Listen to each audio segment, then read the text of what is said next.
You ask Tiger to calculate.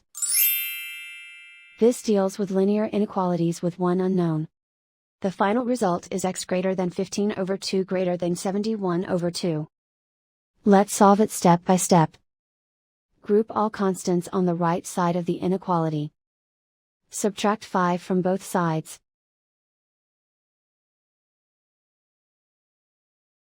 Simplify the arithmetic.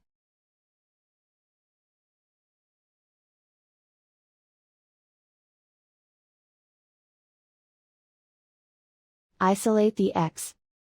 Divide both sides by 2.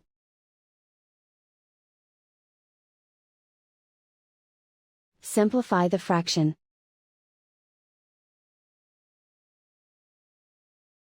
Plot the solution on a coordinate grid. And so the final result is x greater than 15 over 2 greater than 71 over 2.